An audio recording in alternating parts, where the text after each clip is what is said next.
할렐루야!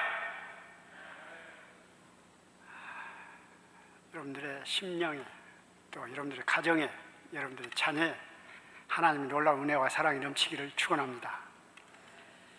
제가 중남미에서 한 34년 있다 보니까 그들과 이렇게 있다 보니까 그들은 찬송을 거의 예배 시간이 되면 한 30분씩 하거든요.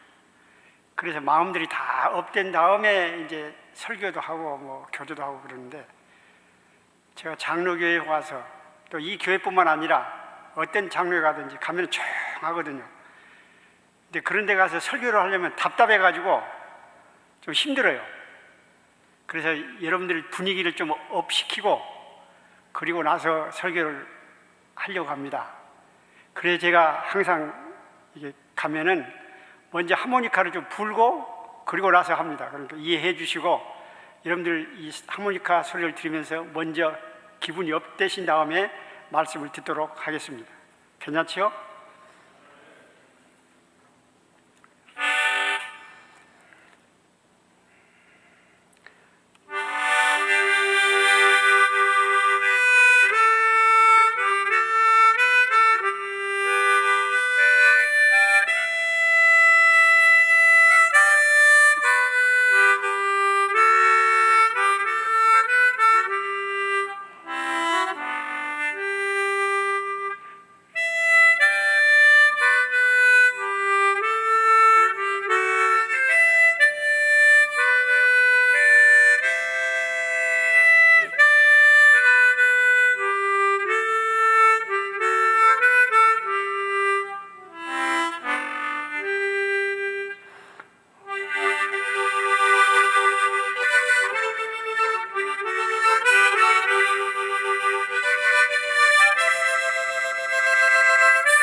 하나만 더 하겠습니다.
감사합니다.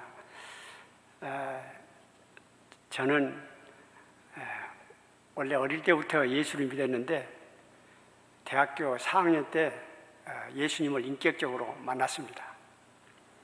그리고 은혜를 받고 이제 성경 공부 시간에 특별히 어떤 모임이 있었는데 거기서 선교 갈 사람들 손들어라 할 때 뭣도 모르고 손을 들어가지고 그때 서원을 했습니다.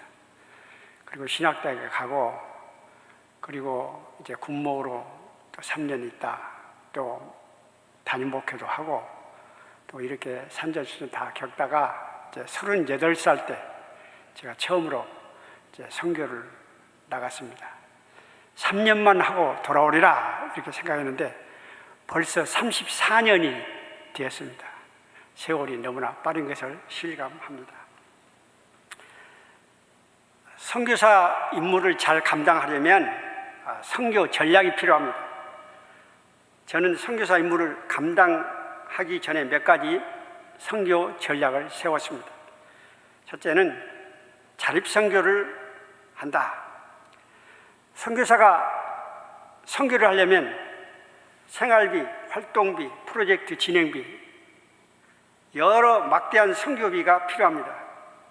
이를 해결하기 위해서는 선교비를 많이 모금하든지 아니면 자립을 하든지 둘 중에 하나 되는데 저는 원래 성격상 어디 가서 손을 내밀지를 잘 못합니다. 어디 가서 선교 도와주세요 말을 거의 한 적이 없어요.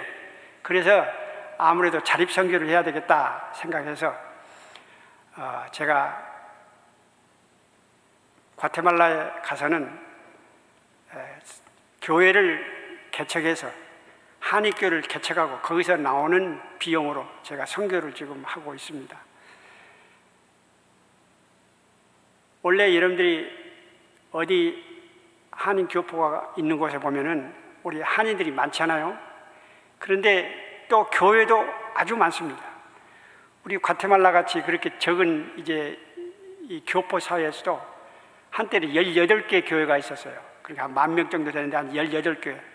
그런데 지금은 한 5,000명 정도밖에 안 됩니다. 그런데도 교회가 지금 13개가 있습니다.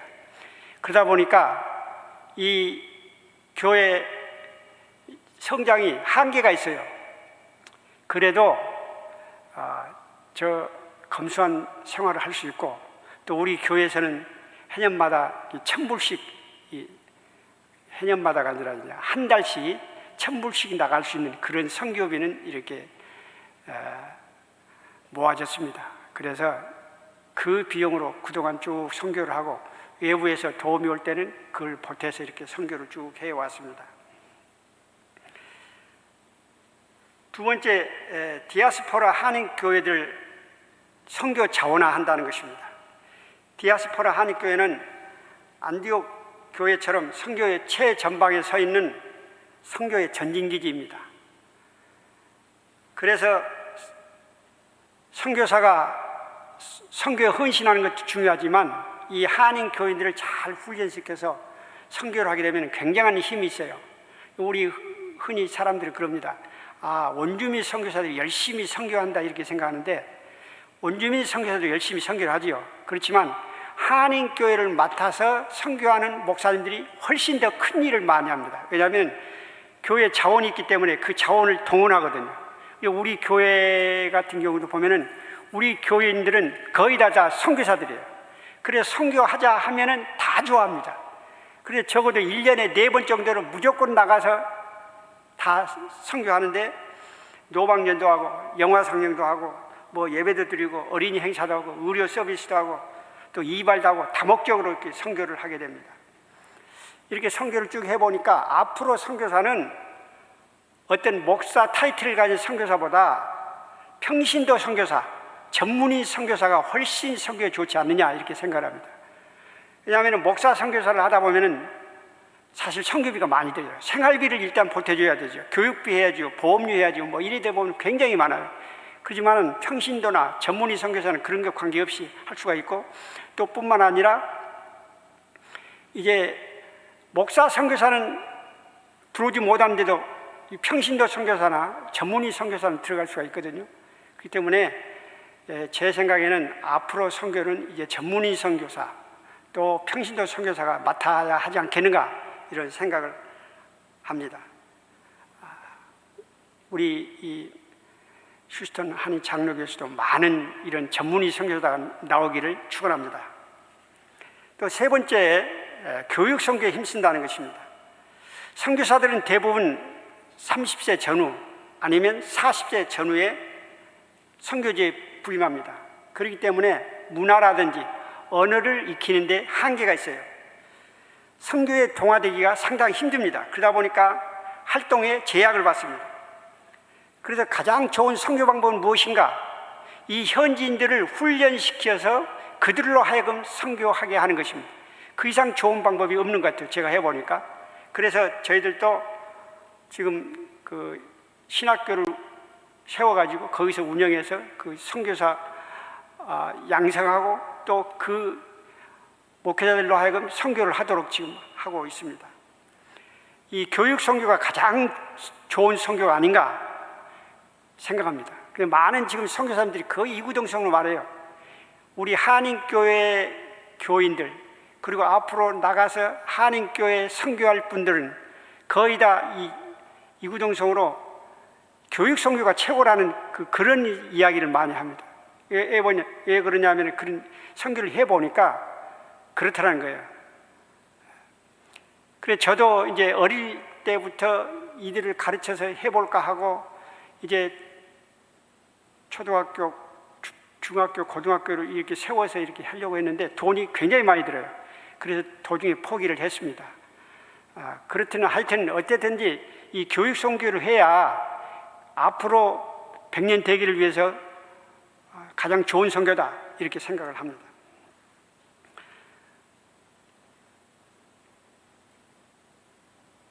저는 원주민들에게 선교하면서 그들을 어떻게 도와주는 것이 진정으로 도와주는 것인가, 효율적인가, 도와주고도 잡음이 없는가를 늘 생각해 왔습니다.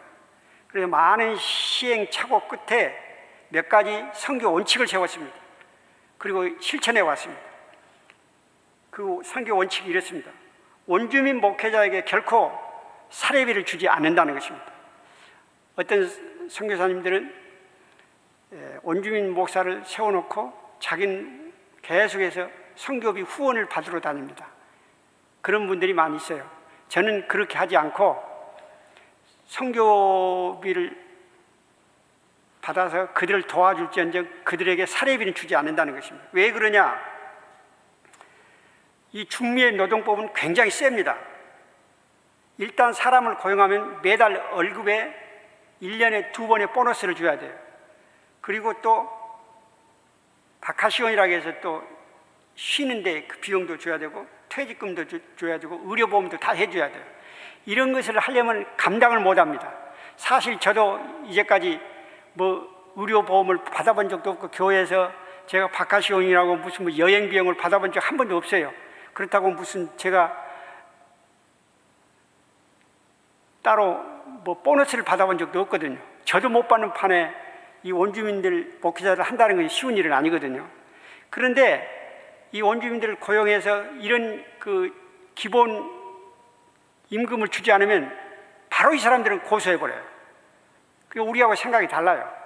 그래서 이런 미연에 방지하기 위해서 저는 원칙이 그렇습니다. 그들이 필요한 것들은 도와주지만 사례비는 안 주고 있습니다. 그러니까 아무런 말씀 없이 지금 34년 동안 아무 잡음 없이 지금 잘하고 있어요. 그게 제 방침이다, 이것입니다. 두 번째는 성전 건축을 할 경우 건축 재료만 제공하고 부지한 노동력은 그들이 하도록 한다는 것입니다.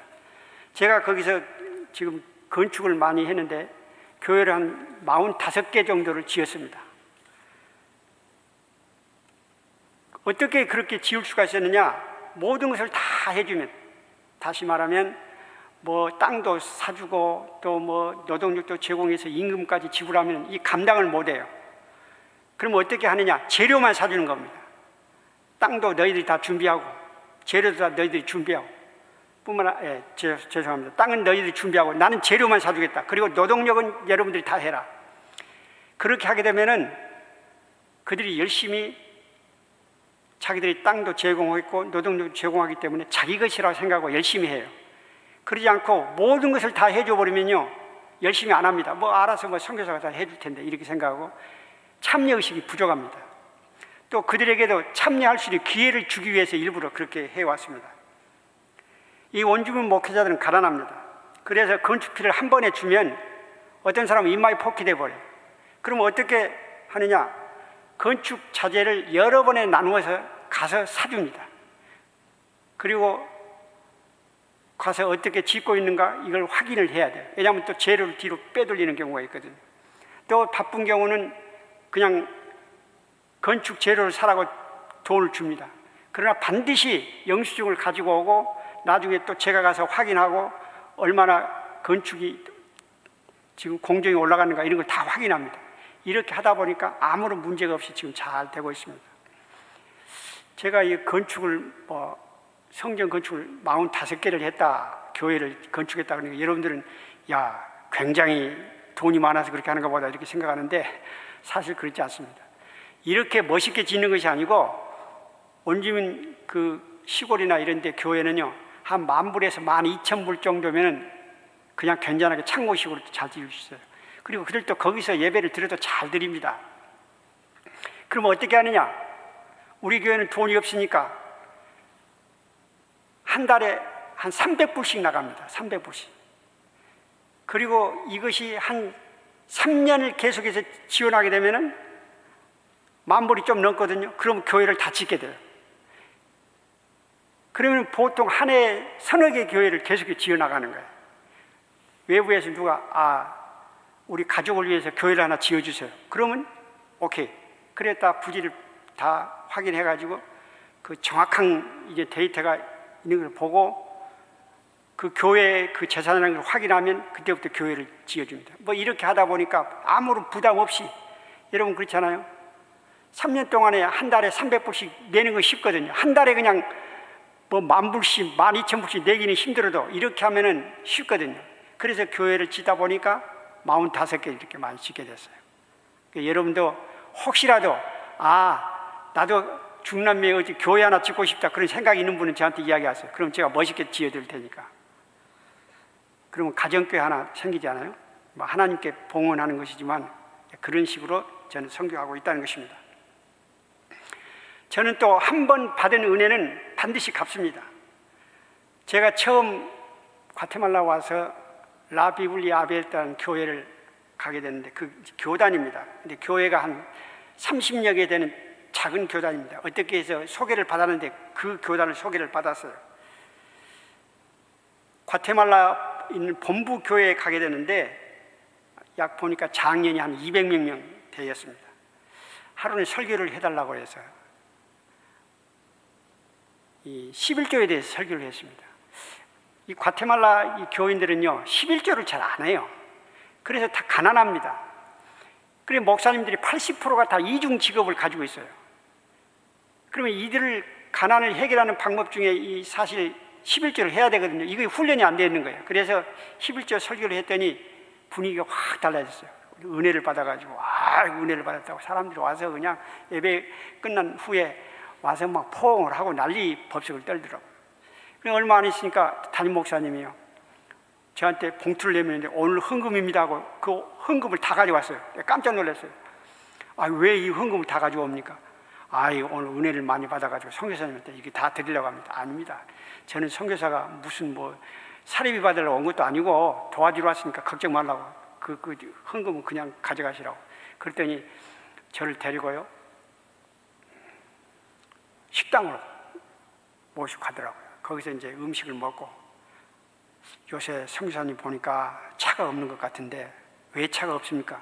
돈이 없어서 차가 없습니다. 그랬더니 그러면 제가 심겠습니다. 그래서 이분이 체크를 하나 써줘요. 그래 딱 보니까 미와 천불이에요. 깜짝 놀랐어요. 여러분, 그 교회가 한 200명 모이는데요, 헌금이 어느 정도 모이느냐, 주일에 한 50불밖에 안 모여요. 그렇게 헌금을 안 해요, 사람들이. 11조 하는 것은 고사하고. 그런데 이거 보니까 천불이요. 깜짝 놀랐어요. 이게 부도수표 아니에요? 그래 나중에 해보니 부도수표가 아니에요. 진짜예요. 제가 깜짝 놀랐습니다. 그래서 제가 부랴부랴 그때 이제 안 되겠다. 이분들에게 어떤 심리를 끼쳐드려서는 안 되겠다. 내가 차라도 중고차라도 하나 사야 되겠다 해가지고 부랴부랴 해가지고 중고차를 사서 이제 그때부터 제가 차를 몰기 시작했는데, 그때 제가 감동을 받았어요. 이분들이 이 어려운 가운데서도 이게 선교사를 도와주려고 애를 쓰구나. 사실 선교사가 도와야 되는데 저들이 저를 좁더라 이 말이에요. 너무나 은혜를 받았어요. 다른 사람한테 물어봤어요. 그 선교사들 많이 있거든. 당신 현지인에게 한 1000불 받아본 적이 있냐? 아무도 없대요. 저만 있어요 보니까. 그래 너무 감사해가지고 이거 은혜를 갚아야 되겠다. 그래가지고 그 교단에 제가 나중에 교회를 세웠는데 15개 교회를 지어줬어요. 그리고 그 원주민들을 데려다가 목회자들 수십 번 세미나를 해주었습니다. 그래서 저는 받은 바는 반드시 갚아야 되겠다는 그런 생각으로 이렇게 원칙을 세우고 이렇게 선교를 하고 있습니다. 또 한 가지는 선교 창구를 일원화해야 된다는 것입니다. 우리 한국 사람들은 특별히 정이 많아요. 그래서 선교지 오면 정을 주체하지 못하고, 어떤 분들은 교인들이 불쌍해 보이면, 원주민 교인들이 불쌍해 보이면 돈을 막 찔러주고 가요. 어떤 사람은 시계도 풀어주고 갑니다. 그렇게 하는 것은 좋아요. 그런데 나중에 이제 후유증이 많습니다. 어떤 사람은 받고 어떤 사람은 못 받거든요. 받은 사람은 다 자랑합니다. 심지어 이런 사람이 있었어요. 미국에서 오신 분인데 그 목사님한테 조용히 가가지고 내가 컴퓨터를 하나 사주겠습니다 그랬다는 거예요. 앞으로 다 어려우니까 다 컴퓨터 사는데 눈이 동그래지죠. 그래서 제가 이제 미국에 갔더니 마침 그 약속한 그 성도가 말이죠, 원주민 목사님에게 컴퓨터를 가져다 주라고 저한테 컴퓨터를 사주더라고요. 이걸 전달해야 되나 말아야 되나 고민이 많았습니다. 왜 그럴까요? 저는 그대로 갖다 전달했습니다. 전달하고 나니까 난리가 났어요. 왜? 컴퓨터는 굉장한 선물이거든요. 그 사람들에게는, 원주민들에게는. 그러니까 다른 목사들이 난리 났어요. 왜 저 사람은 컴퓨터 사주고 나는 안 사주냐 이거야. 선교사가 그럴 수 있냐 말이, 왜 사람 차별하냐고 난리 났어요. 여러분, 그러니까 가서 도와주는 것은 좋아요. 돈 찔러주는 건 좋은데 그런 식으로 하면 안 된다는 거예요. 반드시 무슨 도움을 주려면 선교사를 통해서 줘야 됩니다. 그래야 문제가 없어요. 자기는 기분 내고 갔지만 나중에 후유증은 다 누구에게 오느냐? 선교사에게 다 오는 거예요. 나중에 선교하기가 힘들어져요. 그래서 저는 어떤 일이 있어도 이제 선교 창구는 단일화해야 된다. 선교사를 통해서 무슨 일을 해라. 이렇게 지금 미리 이렇게 이야기를 하고 그렇게 합니다. 아마 우리 이제 한인교회도 그렇게 하실 줄로 믿습니다만 앞으로 이걸 참고하셔서 그걸 꼭 일하기를 하시 바랍니다. 그렇지 않고 그냥 주먹구구시로 기분 내킨 대로 해버리면 나중에 큰 문제가 됩니다. 자, 그 다음에 이제 저는 또 협력 선교를 하려고 생각을 합니다. 한인 선교사들은 대체로 타국 선교사들에 비하여 자질과 능력이 뛰어납니다. 그래서 큰 일을 많이 해요. 문제는 일에 대한 욕심이 너무 많다 보니까 서로 싸우는 경우가 참 많아요. 그래서 보면은 이 선교지에 꼭 가보면 한인 선교사들끼리 안 싸운 데가 없어요. 거의 싸워요. 그거 참 이상해요. 그리고 등지고 말도 안 하고 서로 화합하지 못하고, 어느 한 곳에 신학교 세우면 같이 세우면 되는데 또 세워요. 그러니까 만약에 장로교에서 세웠다 하면 감리교에서 세우고, 또 뭐 침례교 와서 세우고, 뭐 이러다 보니까 막 그냥 신학교가 난리나게 된단 말이에요. 이래서는 안 되겠다 해가지고 가서 보니까, 제가 처음 갔을 때 선교사가 벌써 34년 전이니까, 과테말라 경우는 제가 이제 28년 됐거든요. 가서 보니까 선교사가 딱 4명 와 있더라고요. 우리 시니어 선교사들이 이 관습을 잘 들여놔야 나중에 후임 선교사들이 잘 될 거다. 지금은요 거의 선교사들이 뭐 평신도 선교사 하면 거의 100명 됩니다. 100명이 돼요. 그렇게 지금 많이 들어왔어요. 그래서 우리가 본을 보이기 위해서 우리 모임을 갖자 해가지고 코이노니라는 모임을 만들어가지고 그걸 계속해서 지금도 계속해서 이렇게 하고 있습니다. 또 신학교도 그렇다. 우리가 교단별로 세우면 안 되고 그냥 하나만 세우자, 하나만. 그래서 라틴 연합 신학교라는 것을 5개 교회, 한인교회들이 합쳐가지고 신학교를 세웠습니다. 이처럼 이렇게 항상 선교는 연합해야 이게 문제가 없지, 자꾸 자기들의 어떤 뭐 기분을 내고 그 교단의 어떤 자랑을 내기 위해서 이렇게 하게 되면 분열이 된다 그러죠. 그래서 저는 항상 협력 선교를 지향해가고 피스메이커 역할을 감당하려고 노력해 왔습니다. 또 한 가지 원칙은 뭐냐면 선교의 열매를 현지에 귀속시킨다는 것입니다. 선교사 중에는 자신이 이룩한 선교의 업적을 전리품처럼 자랑하고 또 간혹가다 이걸 사유화해버린 사람들이 있어요. 그래서 이런, 여러분들 들어보죠. 선교사 재벌이라는 말을 들어봐요. 선교사 재벌. 여러분 선교사 가운데 재벌인 사람들 꽤 있어요. 그런 사람들이 여기서 모금에다가 땅 사고 뭐 건물 짓고 하다 보니까 나중에 이걸 기속시켜야 되는데 기속을 안 시키는 거예요. 이걸 현지 두고자 하니 너무 아까운 거예요. 그러니까 이제 이것도 또 세습시키고 뭐 이러다 보니까 이게 사유화되어 버리는 문제가 커집니다. 그래서 저는 처음부터 교회를 제가 45개를 지어서요, 제 이름이 들어간 거 하나도 없어요. 또 한인교회 이름을 들어가지고 어떤 누가 도와줬다 그러면, 만약에 한 예로서 이게 한인 중학교에서 도와줬다, 그래서 교회를 지었다 그러면은 한인 중학교에 이름을 붙이냐 안 붙인다 이 말이에요. 제가 물어봐요. 자, 앞으로 이렇게 교회를 질 텐데 이제 교회에 자기 어떤 이름이 있습니까? 이것은 안 되고 그 원주민 교회 이름 그대로 해야 됩니다. 그를 각오했으면 저를 도와주시고, 그렇지 않으면 그냥 그만두십시오, 이런 식으로 하거든요. 그래서 이제까지 교회 지은 것들을 모두가 다 바로바로 귀속시켰어요. 그러니까 저는 언제든지 홀가분하게 떠날 수가 있고 그들에게 다 돌려줬기 때문에 문제가 없어요. 저는 그런 식의 선교 방법을 지금 하고 있다는 것입니다.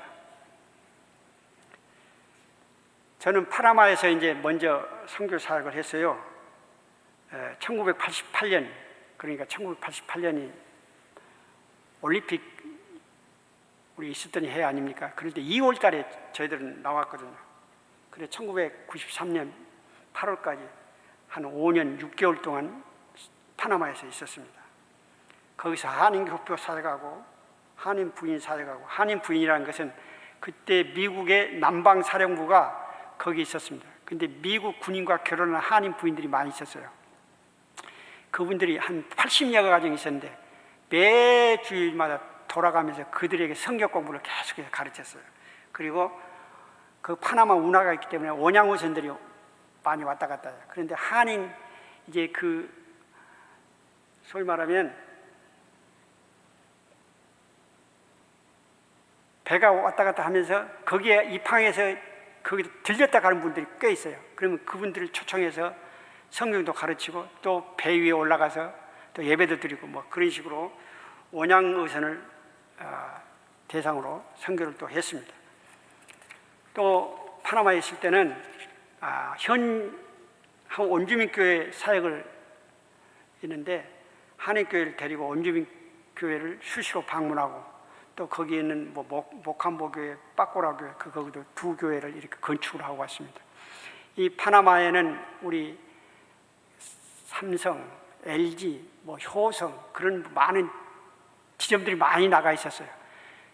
근데 이 사람들을 해서 이제 같이 예배를 드리는데 그분들이 한 200여 명 되거든요. 처음에 가니까 딱 20명 교인 나와 있더라고. 한 5년 6개월 동안에 한 거의 200명이 되는 거의 80%를 다 교회에 모였어요. 그래가지고 교회가 꽤 커졌어요. 나중에 이제 저는 교회를 짓지 못하고 그냥 그 목돈만 만들어 놓고 나왔어요. 나중에 보니까 후임이 와서 그 교회를 지어서 제가 2번이나 가서 거기서 설교를 하게 됐었는데, 그래서 이제 제가 파나마에서는 그렇게 접고 나왔는데, 왜 파나마에서 나왔느냐? 날씨가 너무 더워요. 그러니까 견딜 수가 없어요. 하루는 소변을 보는데 새까만 피가 나와요. 깜짝 놀랐습니다. 그래 죽는 줄 알아서 충격을 받았거든요. 너무 힘들다 보니까 소변이 그냥 피가 나오는 거예요. 그래서 이거 안 되겠다. 그래서 5년 6개월 동안 하다가 접고, 자, 그러면 날씨 좋은 데가 어디냐? 찾는 데가 보니까 과테말라예요. 근데 과테말라는 날씨가 참 좋습니다. 원래 열대지방인데 과테말라 시티, 수도는 항상 초가을 날씨입니다. 그래서 사람 살기는 참 좋은 날씨예요. 거기서 이제 벌써 제가 1994년에 가가지고 벌써 28년이 이렇게 됐습니다. 저는 선교를 세 시기로 이렇게 분류해 볼 수 있습니다. 과테말라 선교 첫째 시기는 1994년 3월부터 1995년 말까지입니다. 이 2년 동안 온주민 교회를 다니면서 이제 그들과 같이 이렇게 쭉 배웠습니다. 말도 배우고 뭐 가끔 설교도 하면서 이렇게 말을 배우고 그들의 문화를 쭉 배우는 시기였고요. 둘째 시기는 1999년부터 1월부터 2003년 12월까지입니다. 한인교회를, 그리고 과테말라 주님의 교회를 제가 세웠어요. 그래가지고 그 교회를 통해서 선교를 쭉 해왔는데 2003년 12월에 한인교회 성전 건축을 했습니다. 사실 제가 성전 건축을 하는 것도 참 하나님 은혜의 기적이에요. 원래 저를 후원한 한국 후원회가 있어요. 그래서 제가 자 이렇게 성전을 지으려고 하니까 좀 도와달라 그랬더니 자기들은 못 도우겠대. 그러면 좋다. 그럼 뭐 제가 해야죠. 그리고 하나님께 기도했더니 하나님께서 은혜로 여기저기서 이렇게 후원을 와가지고 선교 그 비를 모아서 성전 건축을 할 수 있었는데요. 사실 우리 후원에서는 한국의 후원에서는 땡전 한 푼 제가 가져오지 않았습니다. 그런데도 교회를 세웠어요. 제가 믿음이 있어서 그런 것이 아니라 뜻을 세우니까 하나님께서 기회를 주시고 하려고 하니까 그렇게 하나님이 그런 까마귀들을 보내시더라고요. 그래서 참 미안해요. 성전 건축이 딱 끝나고 나니까 그냥 선교 헌금이 딱 줄어들더라고요. 그래서 하나님의 일을 하는 데는 때가 있고 어디 기한이 있는구나, 그걸 제가 깨달았습니다. 저는 이제 이렇게 조그만 교회를 개척하고 거기서 나온 뭐 매달 1,000불 이 정도 가지고 헌금을 가지고 선교를 하려고 하니까 답답해요. 좀 크게 좀 해야 되는데 이게 뭐 다른 사람 같이 멋있게 하지도 못하고, 그러니까 아유 하나님 저도 크게 좀 하게 해달라고 해서 뭐 후원비도 좀 왕창 받게 해달라고 그랬더니 어느 날 기도를 해보니까 하나님이 야 욕심 부리지 마라,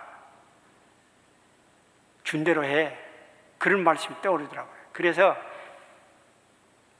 하나님이 주시면 하고 안 주시면 안 한다, 그 생각을 딱 가졌어요.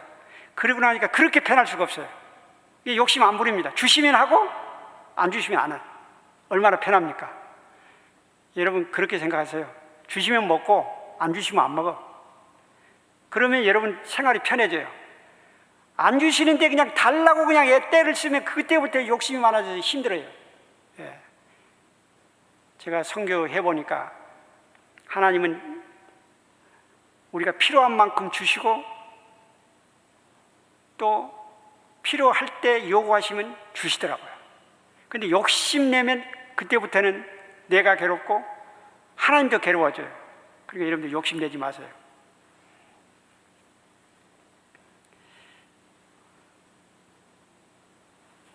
저희들이 이제 한인교회 5개가 연합을 해서 라틴 연합 신학교를 세웠습니다.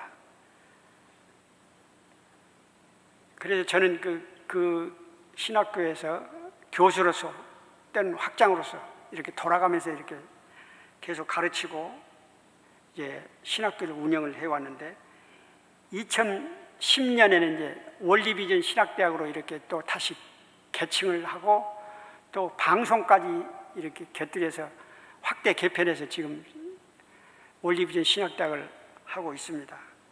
지금도 뭐 졸업생이 한 1,500명 정도 나왔습니다. 이 사람들은 그러니까 그냥 마구잡이로 한 사람들 아니고 거의 이제 고등학교 이상 된 사람들을 이제 들어와서 한 4년 이렇게 교육을 시켜가지고 이제 나중에 목사로 이렇게 훈련시켜서 보내는 겁니다. 제가 선교를 하면서 가장 보람된 일은 바로 이런 그 교육 선교가 아닌가 이렇게 다시 한번 생각을 합니다. 이 중미 남미가 그렇듯이 과테말라 역시 과거 국민들의 90%, 거의 99%가 다 캐톨릭이었습니다.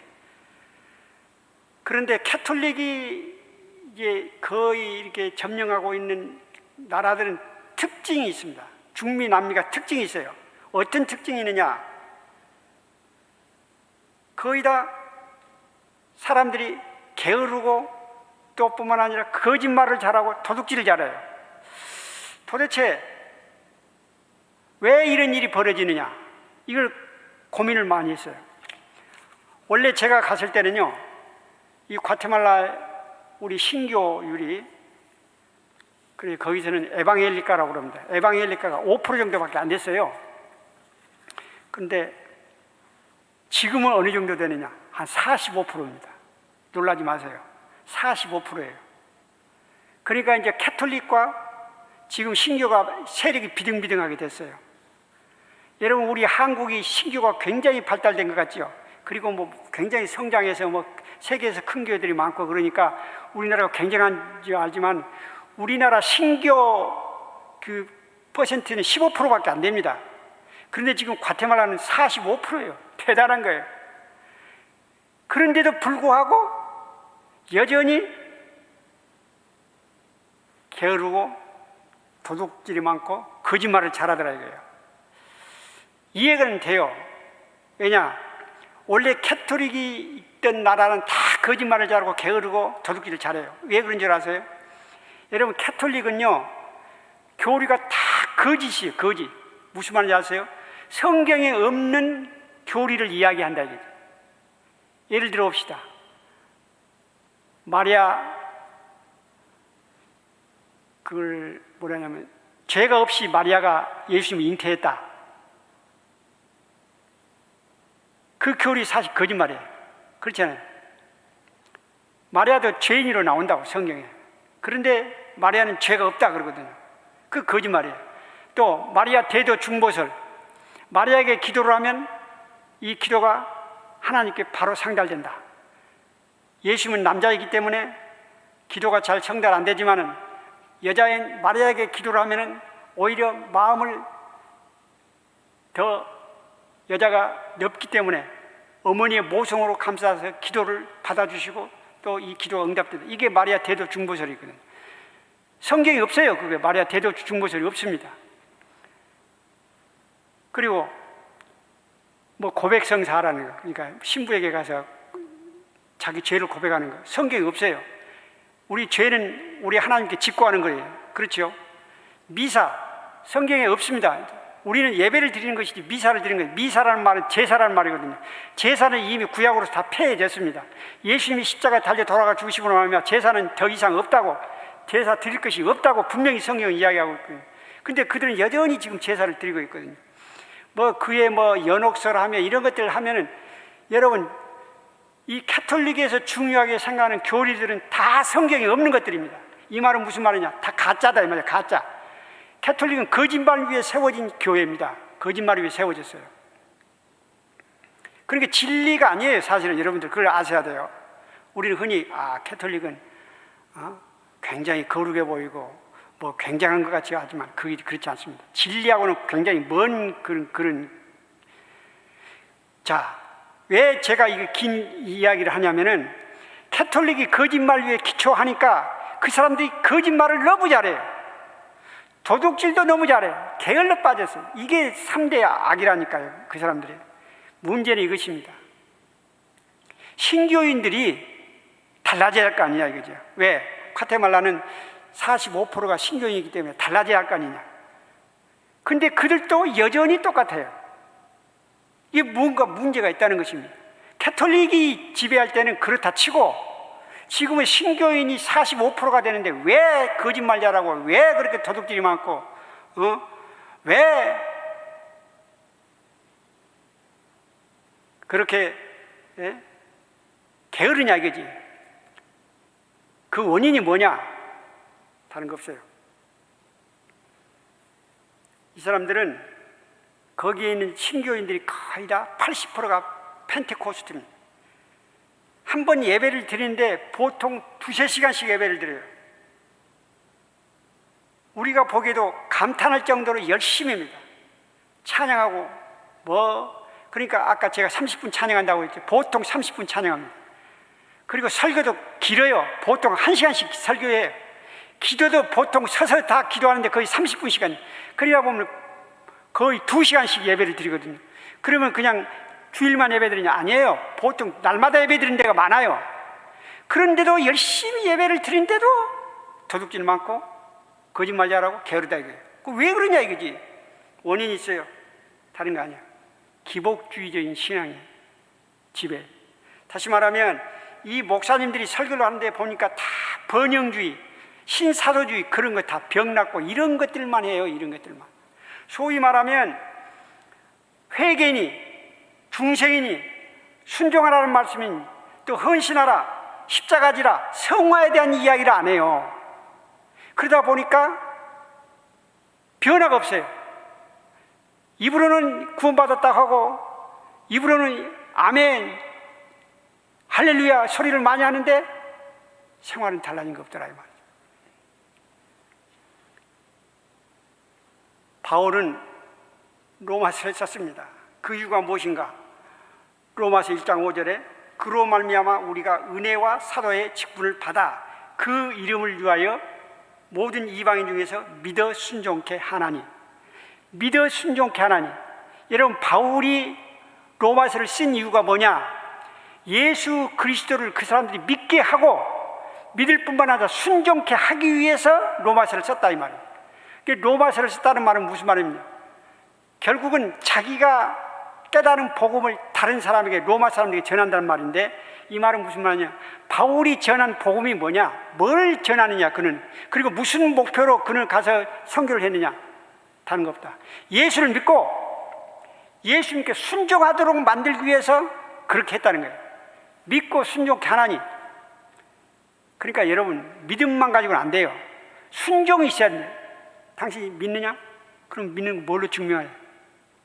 증표가 있어야 될 거 아니에요. 믿음의 증표. 그 증표가 뭐냐? 순종이라 이 말입니다. 그러니까 믿는 거와 순종은 똑같은 겁니다. 여러분, 그걸 아셔야 돼요. 여러분, 우리가 아브라함을 믿음의 조상이라고 하죠. 여러분, 아브라함이 어떻게 구원받았습니까? 믿음으로 구원을 받았죠. 그러나 하나님께서 아브라함을 부를 때 아브라함이 순종했단 말이에요. 순종하지 않았다면 그는 결코 믿음의 조상이 될 수 없었다는 거예요. 그러니까 구약적인 입장에 보면 믿음은 곧 순종이고 순종은 곧 믿음이에요. 그러니까 이 믿음과 순종은 자전거의 양바퀴와 똑같아요. 그래서 이 두 가지가 동시에 굴러가야 된단 말이죠. 자, 제가 왜 이런 말씀을 드리냐면은 지금 과테말라의 문제가 바로 이것이다. 지금 45%, 지금 신교인 지금 50%를 바라보는데 달라진 것은 없더라 이거예요. 왜 안 달라지냐? 입으로는 믿어요. 아멘, 할렐루야. 2시간씩 예배 드려. 달라진 거 없어요. 순종이 없다. 그래서 여기 믿어 순종케 한다는 말이 굉장히 중요한 말이다.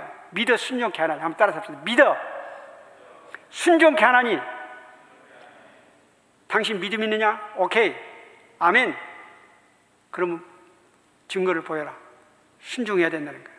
여러분, 그러니까 이걸 항상 같이 봐야지 떼어놓고 보면 안 됩니다. 그러니까 소위 말하면 순종이 없는 믿음은 죽은 믿음이다 이거지. 산 믿음을 내게 보이라는 말이에요. 지금 한국 교회도 문제가 많아요. 여러분 아시잖아요. 한국 교회가 지금 무너지고 있습니다. 그 무너진 이유가 뭐냐? 다른 거 없어요. 똑같아요. 우리가 어렵고 힘들 때는, 가난할 때는 믿습니다. 그래서 그냥 기복주의로 나가가지고 열심히 해서 잘 살아보세요. 그러니까 옛날에 박정희 대통령이 잘 살아보세요가 교회 안에서도 잘 살아보세요가 같이 들어온 거예요. 그래가지고 잘 믿어보세요. 그래, 잘 믿어보세요. 어떠냐? 부자 되세요. 잘 믿어보고 잘 먹고 잘 살세요. 웰빙 하세요. 이런 식으로 나가요. 그러나 어떻게? 도덕은 다 땅에 떨어졌거든요. 예수 믿는 사람들 가운데 악한 사람 많아요. 도둑질하는 사람들 많다고요. 여러분 지금 국회에 가보면 여러분 그 믿는 사람들 많아요. 적어도 국회 보면 항상 그래요. 보통 3분의 1은 다 기독교인들이에요. 근데 제일 도둑질 많이 하고 거짓말하는 놈들이 다 국회의원들이라. 이게 왜 그냥 예수 믿는 사람들이다. 예수 믿는. 그 이유가 뭐냐 이거죠. 믿어 순종케 하나니. 안 하는 거예요. 순종을 안 하는 거예요. 하나님 말씀대로 안 사는 거예요. 이게 문제라는 거예요. 과테말라도 옛날에 열심히 있었어요. 요새 좀 잘 삽니다. 요새 좀 잘 살아요. 여러분들 선교할 때도요, 옛날처럼 이제 막 그냥 물량 하면 그게 안 돼요. 옛날에는 옷을 주면요, 사람들이 옷 하나 받으려고 막 벌떼같이 모여들었어요. 지금은 옷 줘도 안 받습니다. 시큰둥합니다. 제가 한 번에 선교지 시골에 가는데요, 막 사진을 열심히 찍더라고요. 보니까 이 핸드폰을 가지고 있는데 아주 신형을 가지고 있더라고. 아이폰 신형을 가지고 있어요. 깜짝 놀랐어요. 그거 어떻게 해서 그걸 가지게 됐냐. 미국에 있는 자기 식구가 보내줬다는 거예요. 여러분, 지금 과테말라 같은 경우는 150만이 지금 미국에 와 있습니다. 거기서 보내는 돈이 1년 과테말라 예산의 10%를 차지해요. 그러니까 옛날하고 달라요. 지금 물량전으로 하는 시대는 아닙니다. 그럼 어떻게 되느냐? 바로 선교의 방향을 이제 바꿔야 돼요. 진짜 그들이 하나님의 말씀대로 살도록 만들어줘야 된다. 그게 선교의 방향이고 우리 선교사가 해야 할 일이다 생각합니다. 그래서 여러분들이 앞으로 선교할 때는 내가 지금 어떻게 물량적으로 해가지고 어떻게 그들에게 그냥 나누어주고 이제 그런 생각하지 마세요. 차라리 그냥 가서 그들과 같이 뛰놀고 한 가지라도 그들이 뭘 하도록 자꾸 시키세요. 움직이도록 만들어줘야 돼요. 그게 중요한 것이지, 우리는 줄 테니까 너희들은 받아라. 그러면 거지 근성만 만들어 놓은 거예요. 그러면 나중에 이제 다 죽어가잖아요. 그러면 지들끼리 그거 나누느라고 서로 싸우고 난리입니다. 우리가 이런 걸 생각해서 앞으로 선교는 이제 바울 사도가 바로 선교의 목표를 믿어 순종케 한다는데 그 목표를 둔 것처럼 여러분들 선교도 바로 그런 방향으로 할 수 있기를 바랍니다. 이상으로 제 선교는 마쳤습니다. 선교보고 마쳤습니다. 여러분들 감사합니다. 이번에 제가 특별히 오게 된 것은 이 교회에서 저희들이 백신을 맞지 않고 있었더니 백신을 맞춰주겠다고, 그래서 제가 불러왔습니다. 얼마나 감사한지 몰라요. 사실은 거기도 백신을 지금 놓고는 있어요. 그런데 아스트라제네카가 많아요. 그런데 아스트라제네카 어떤 장로님 한 분이 아스트라제네카를 맞고는 돌아가셨어요. 겁이 나서 맞을 수가 있어야지. 그런데 또 주로 어떤 것이냐면 그 러시아 스푸트니크, 그걸 주로 많이 나요. 그런데 러시아 그 스푸트니크 맞아봐야 나중에 미국이나 한국에서 인정을 안 해버리거든요. 그럼 나중에 이제 이런 말을 들리더라고요. 미국에서도 앞으로 11월 달부터는 이제는 접종 안 한 사람 비행기 못 한다, 그런 말이 오게 들어요. 그러면 이거 잘못하다가 미국도 못 오고 한국도 못 가게 생겼어요. 그래서 이왕에 맞을 바에야 얀센을 맞자, 이렇게 해서 왔습니다. 여러분 감사합니다. 이게 부족한 저희들 이렇게 후원해 주시고 기도해 주시고 또 이렇게 초청까지 해 주셔서 얼마나 감사한지 모릅니다. 너무 제가 잘 흡족하게 잘 있습니다. 감사합니다. 여러분 계속해 기도해 주시고, 아직도 과테말라는 마음들이 열려 있어요. 지금도 요새 그 팬데믹 때문에 저희들이 지방을 요새는 방문하지를 못합니다. 왜냐하면 지방에 따라 외부에 오는 것을 금하는 경우가 많아요. 왜냐하면 만약에 외부 사람이 들어와가지고 그들은 마스크를 거의 안 쓰고 있거든요. 만약에 한 사람이 걸리게 되면 그 전체가 다 걸려버리기 때문에 들어오지를 못하게, 최근까지도 못 들어오게 했어요. 그래서 저희들이 그동안 움직이지 못하고 있다가 최근에서 이제 좀 움직이는데, 그래도 저희들이 꾸준하게 이제 그 선교를 하는데 어떤 방법을 하느냐. 그래도 마스크가 필요하기 때문에 마스크를 사가지고 거기다 선교지를 집어넣어가지고 이걸 봉투에 넣어가지고 보통 한 3개씩 넣어가지고 계속해서 뿌리고 다닙니다. 지금 뿌리면요, 우리 딸이 한국에서 그렇게 해서 어린이들 선교를 했대요. 그랬더니 한국은요, 거기에 과자 같은 거 넣어주고 이렇게 하면은 과자는 빼먹고 다른 거 다 버려버린대요. 선교 주고 먹어, 마스크까지 버려버린다고. 그래서 우리 딸이 속이 상해가지고 말이죠, 한국 사람은 왜 그러냐 이거지. 그런데 과테말라는 그렇지 않습니다. 지금도 딱 주면요, 얼마나 공손하게 받는지, 그라시아스, 감사합니다. 그래요. 이것은 아직도 지금 마음이 많이 열려 있다는 것입니다. 선교에 이제 지평은 넓고 할 일은 많이 있습니다. 여러분들 계속해서 기도해 주시면 감사하겠습니다. 기도하겠습니다. 하나님 아버지 감사합니다. 오늘 이렇게 부족한 종을 이렇게 멀리서